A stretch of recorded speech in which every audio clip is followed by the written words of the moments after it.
you see the ring commercial one for this event right here? The little animation. Yeah. Did you see them hitting your lawyer? Yeah. What you think about that? Nah, they short. Never gonna take that as a positive, though, right? I put in love with people. After the Canelo fight, having 20,000 people boo me in the arena and coming to win, and I felt like I was by myself. You know what I'm saying? Just me and my team. And mind you, I'm with Fat Joe, I'm with Blue Wall, I'm with celebrities, and we still get booed. I kind of love it, you know what I'm saying? The love, if it's real love, you know what I'm saying, salute, but if it's fake love, then just be a hater, you know what I'm saying? Just hate, boo me, talk shit, I mean, Yo, E, Kevin Garcia with Fight Hype. What up, bro? I gotta ask you, maybe they asked you already, but I got here late. Just to elaborate a little bit about, you know, the text, the tweet, whatever you want to call it, with Canelo. You know, what do you think about him saying you were surviving? Yeah, surviving. You know who was surviving? Charlo was surviving. That's a guy that was surviving, you know what I'm saying? But for me, to be out there surviving and get hit with a shot in the third round, get up, look at my coach, shake it off and take it to him, you know what I'm saying? I was talking shit to him the whole fight, you know, so it was kind of disrespect, you know. We had the fans going crazy, the 12th round was insane, you know what I'm saying? So for him to sit here and say I was trying to survive is crazy, he just couldn't fuck with me. And I was at 50%, you know.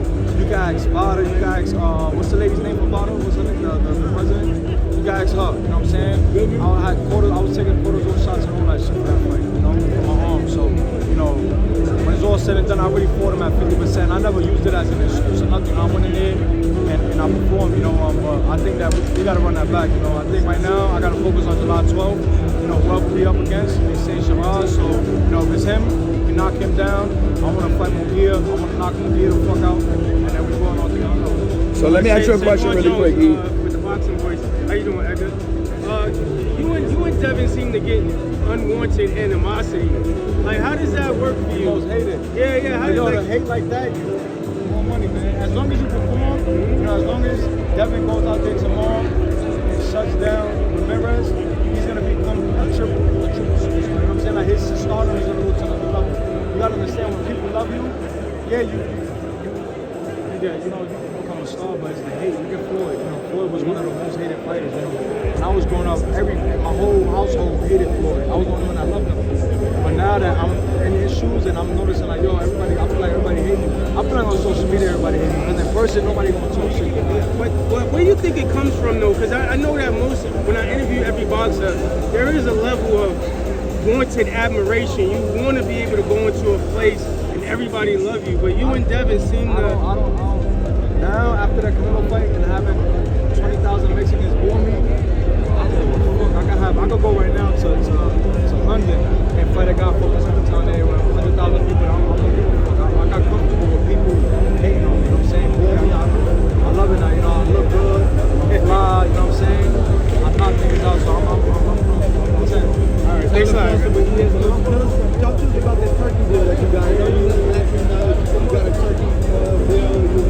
We just did a one fight deal, but you know we're looking forward to doing some amazing things. You know, shout out to Turkey. You know he's amazing, bro. Did you fight in Central Park? Is that set in stone? That's what they're saying. Yeah, that's the rumors. You know, so we gotta see. You know, Turkey will put me to fight on top of fucking Empire State Building.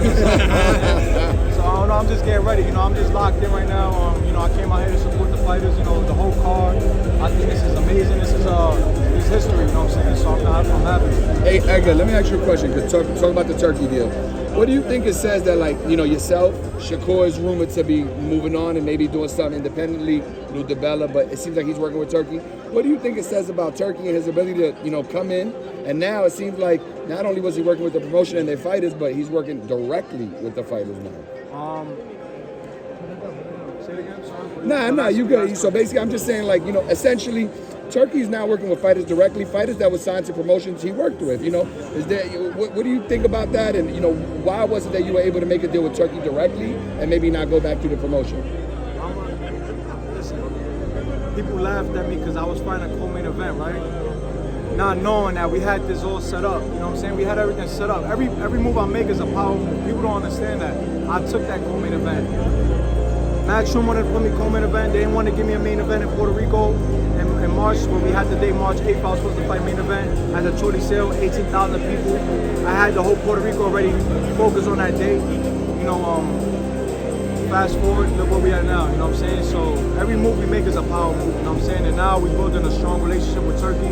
You know, at the end of the day right now, if you really think about it, right, Canelo's a top guy, yeah, but, you know, I'm one of the top guys right now, I'm 168, and we can make any fight happen. You know, as long as I sit like this and have a guy like Turkey behind me, you know, and I don't want to discredit no promoters, you know what I'm saying? 'Cause at the end of the day, promoters, you know, they do promote the fights and they make the fights happen, but, you know, I'm a guy that's a must watch, so, you know, I just got to go out there, you know, just perform, man, and, you know, and look forward to the future. Will it be open to Canelo? But if when your fight happens, Hopefully, I mean, they should. You know, listen, I'm the king of New York. You know what I'm saying?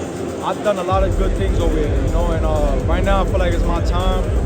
You know, I'm a star right now, and I feel like after, you know, July 12th, you know, I could be a superstar. I know you focus on Canelo, but say if that fight don't materialize, would you entertain a fight with David Benavidez? Anybody, man. Listen, bro, I'm big enough to go up to 175. He's way heavyweight, you know what I'm saying? So it is what it is. Whatever's on the plate for me, you know, whatever my team decides, you know, obviously I'm working with Turkey now. So, you know, whatever we decide as a team whole, you know, we make it happen. Heavyweight, that's big, Edgar. I mean, I'm a big boy. That's something I'm thinking about doing in the future, for sure. Charlo or Plant, it don't matter. Whoever. Excuse me. Who I don't give a fuck. Excuse me. Plant can get it. Plant, I'm gonna fuck Plant up. Charlo, I'm retiring him. He's burnt out already. Selfie, now for your selfie.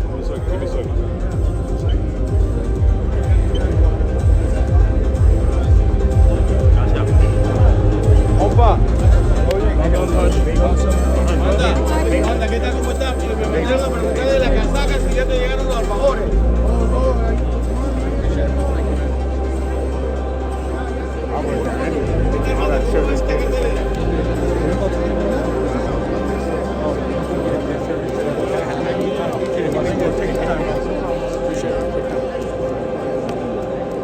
Y el camarón también te